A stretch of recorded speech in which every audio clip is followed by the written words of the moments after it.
My name is Claire. I live in Tacoma. How many jobs are there on the mission control? In mission control, there are a lot of different jobs. There are right now, there are probably about 30 people here in mission control. Their team is led by a flight director, and then that flight director is in charge of the entire team. And then each of these folks has a specific area that they work in, whether it's spacewalking or whether it's environmental control systems or communication systems, and that whole team works together here. And then in addition, there are back rooms, as we call them, where they have additional specialists that may have a particular part of that system that they are really expert at. And then those folks all work together to bring that into the full team and make sure that we make the right decisions for the astronauts on orbit. And then, of course, we're also connecting with mission control centers around the world, since we have 5 different space agencies working on the International Space Station, representing 15 different countries. And so these folks here in mission control have similar counterparts in Munich, in Moscow, in Scuba Japan, in Saint-Hubert, Canada, and also in other areas of the country that help support their work here. Areas like Marshall Space Flight Center in Huntsville, Alabama, where they help coordinate all the research on the space station. So a really big team. I couldn't give you an exact number, but here in Mission Control right now there's about 30 people. My name is Emma, and I live in Seattle. And my question is, do you always work at the same job and do the same thing in mission control? I'm going to bring Mark in on this a little bit. Most people work in a particular area and focus on that area at least for a portion of their time in mission control. However, a lot of people move around into different areas because you've got basically engineers and scientists for the most part that work in mission control, and they have a broad background in whatever area they're in. And so they can sometimes translate those over in different areas, and they like to do that to expand their careers, because a lot of these folks would like to, in addition to just working in mission control, they'd like to someday maybe be a flight director and be in charge. And so in order to get experience in different areas, they do that kind of thing. We also have people like Mark who work with the crews and help prepare them, and maybe you can talk about all the other support work. Well, yeah, I mean, I've been here about 20 years. I started off, I worked in the exercise physiology lab doing research for about 4 or 5 years, and I've been currently in my job that I have now as the strength and conditioning coach for about 16 years. Okay, does that answer your question? Yeah.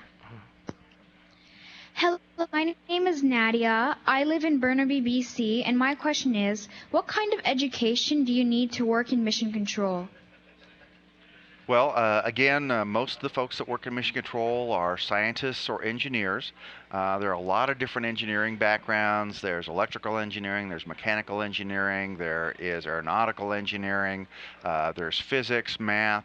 Essentially, for education, you want to get a broad education in science, technology, and engineering.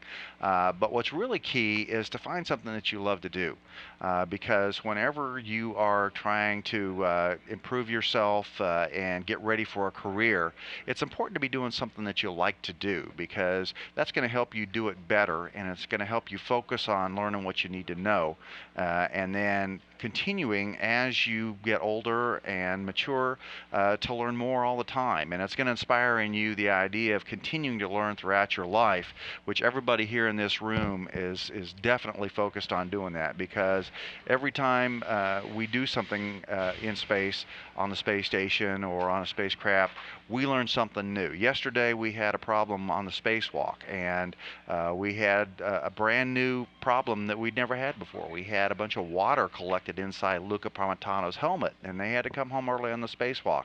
That's a new thing. We're learning from that. We're trying to figure out now what exactly happened, and it's that kind of learning attitude that you need to develop as much as anything as you're studying to try to get to work here.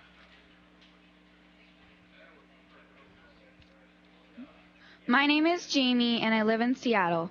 and this is my question. Can people who work in mission control become astronauts and vice versa? As a matter of fact, yes. There are a number of astronauts who started out as flight controllers.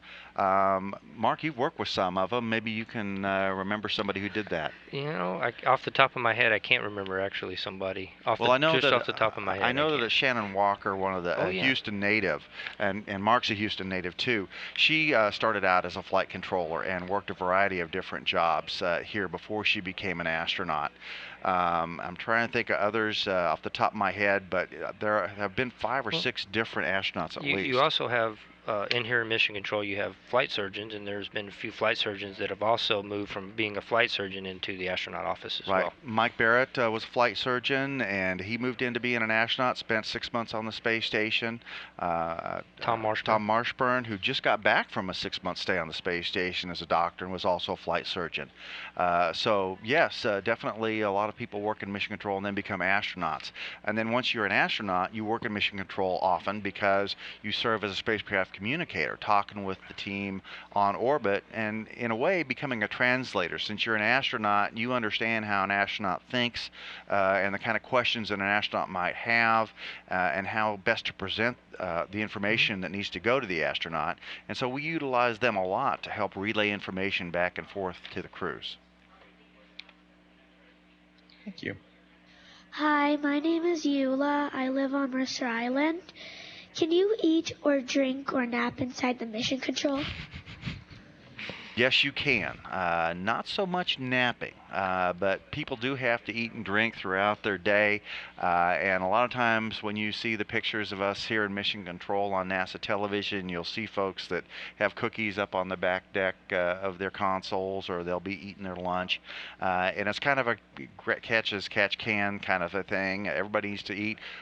Mission control teams generally work about a 10-hour shift. They've got 8 hours worth of work that they do in the middle of the shift where they're the main person, but then they've got an hour before and after when they are handing off from their offcoming and ongoing team members, because this is a 24/7 operation over here, and you have to be able to share what happened on the previous shift so that you're ready to begin your next shift. And then when you go off, you got to make sure that your relief has all the information they need to do their jobs. And so we all bring our lunches here, and we usually eat them on console. We have very brief breaks here and there where we can leave the control room, but most of the time we have good communication with the space station, and so it's only you only get about 5 or 10 minutes per orbit. It takes 90 minutes for the space station to go around the world, and so about 5 or 10 minutes of that each orbit is your chance to go take a restroom break or grab something to drink. So you do have to kind of measure what you consume, because you don't want to have to run to the bathroom a lot. Thank you. I'm Sierra and I live in Seattle, and my question is, what has been the most exciting event that you have had to deal with while in mission control? Wow, I have been working in mission control myself for more than 20 years, and I've been involved in a lot of different events, some interesting spacewalks. Yesterday's spacewalk that got cut short was the second shortest spacewalk ever. It was an hour and 32 minutes long.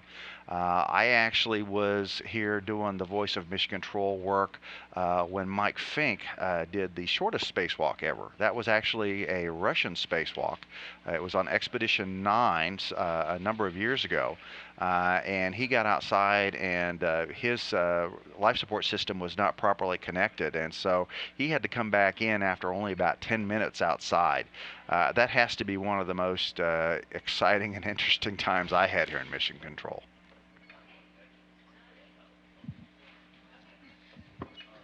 My name is Brian Lunder. I live in Covington, Washington. My question is there a common language that all the space agencies use? Like, do the Russian cosmonauts talk to the Russian mission control in Russian, or do they talk to the Russian mission control in English, and vice versa? Is everything on the space station written in English, or is some of it still written in Russian? The common language we use aboard the space station for everybody is English. For mission control, we always deal in English when we go back and forth in terms of conversations. Each control center, though, from around the world, in Japan and Russia and Europe and Canada, of course, speaks their own native language when they're talking to the crews through their communication systems. And so there's some of that. But when we all need to get together and work an issue, we generally work it in English. The majority of things that are printed on board the space station are printed in English or on the computer screens in English, but there's a lot of Cyrillic as well in Russian because it's a totally different alphabet. There are also things that go up in Japanese, which has another different alphabet, and there's things, for example, for Canadian astronauts that go up bilingual in both English and French. And we try to help each of the crew members from their countries have a little bit of their home flavor in whatever we do, and we allow their control centers to talk with them in whatever language is natural for them, as well as in English. Hello, my name is Nick Mallett. I'm from Olympia, Washington. And hypothetically speaking, if a team of 16 is sent to Mars, how large of a support crew would be needed to need to be provided back on Earth at Mission Control to support them? Boy, that'd be a pretty big team to go to Mars. 16. That's a lot of mass to get into orbit and to get to Mars. One thing you need to remember about going there is it's going to take about 6 months, and if you can stop and think about how much food, water, air, and electricity we need to generate to do a mission that long, you're probably going to be looking at smaller crews, especially early on a trip to Mars. We're working all the time here to minimize the number of people that we have in mission control, because having an efficient team work together doesn't always mean you have more people. We want to be able to access a lot of people who are experts in the different fields that are necessary to support the thing, but you don't necessarily want to have them on duty 24/7 all the time.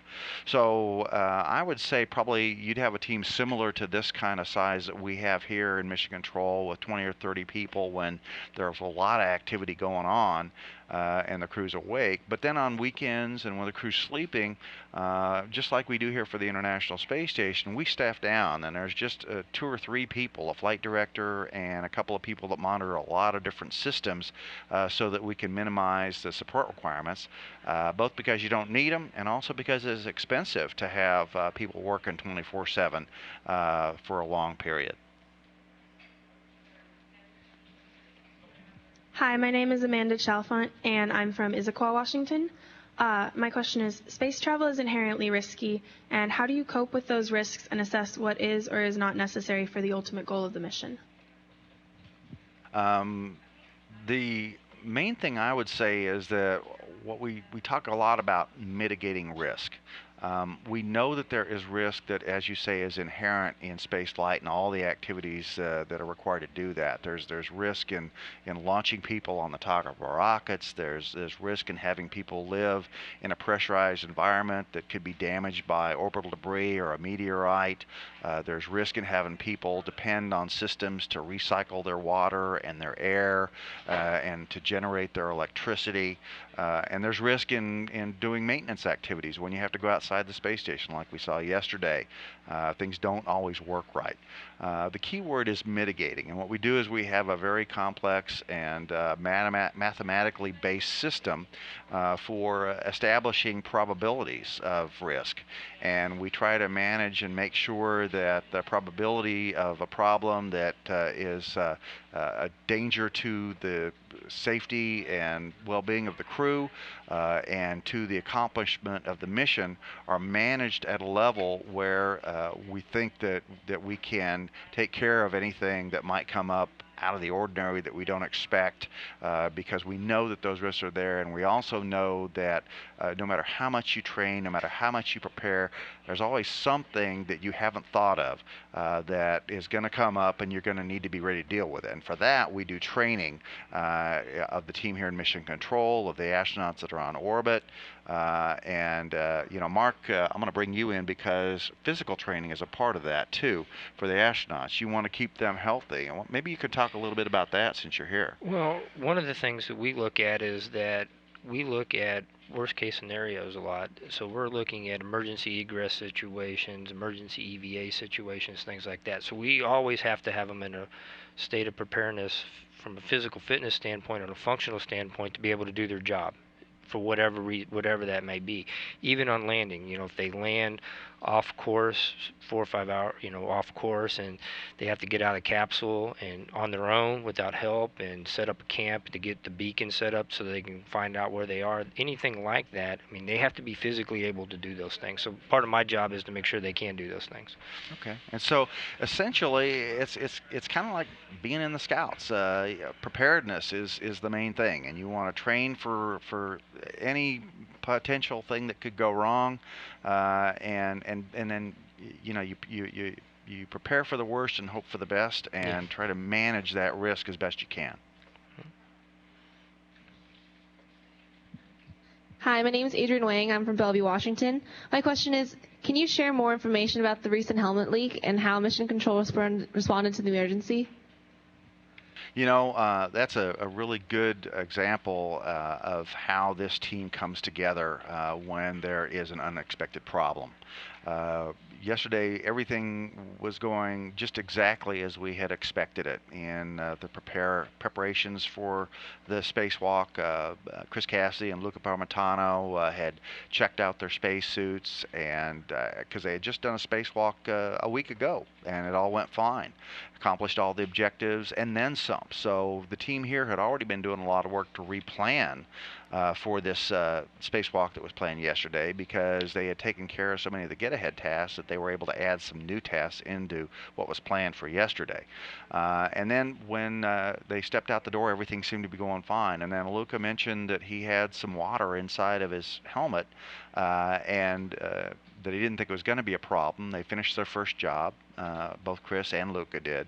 And then because your buddy system, kind of like when you're diving undersea, Chris went over to check on Luca because he was reporting this water problem, and he started having some problems with his ability to communicate, and that there was a sensor that showed that tracks carbon dioxide levels inside the space station. The folks here in Mission Control saw that wasn't working properly. And so Chris took a look inside of Luca's helmet, and he saw a lot more water than Luca even knew was in there. And at that point, they reported that to Mission Control, and the EVA team told the flight director, Dave Korth, that, hey, we think this is a problem that we're not going to be able to continue doing the spacewalk. And so we recommend that you guys bring him in early. And Dave Korth said, yeah, you're right, let's go ahead and get him in before this gets to be a serious problem. And so they did that, and they had trained well in procedures to get them in quickly. They had Luca come right into the airlock immediately and get him started. They had Chris do a couple of cleanup tasks, because you can't put 2 people through a door that small at the same time. So he did the cleanup and lash things down temporarily, and then he came back in so he could help Luca, and they could close the hatch and get back inside. And then this team worked together through established procedures, a plan that had been discussed at length and practiced both by the crew and by the team here in Mission Control. And so they're all working from the same page in the same book, and we're able to get those guys back in. And here's some video of the team working together. You got Karen Nyberg and Fyodor Yurshikin also helping, Alexander Mazurkin and Pavel Vitogradov all joined in to help get Luca out of his spacesuit, and they kind of got in the way of the camera. You can't really see him too well right here, but in just a second I think you're going to see Luca's face, and you're going to see him able to wipe that water off of his face, and that was the success. That's why that was a successful spacewalk, because even though we had a problem, we were able to get Luca and Chris back in safely. And here you can start to see Luca. They're having a wipe. He's getting a lot of water. He had water in his ears and water in his nose. And that's one of the things about water. It tends to coalesce into a globule because of the way water acts in space through surface tension, and it can collect in areas that you wouldn't want it to collect in and be a serious problem. So that's an example of teamwork in action and preparation in action. Mark, you anything to add? No, I don't have anything to add to that. It was interesting watching it. So.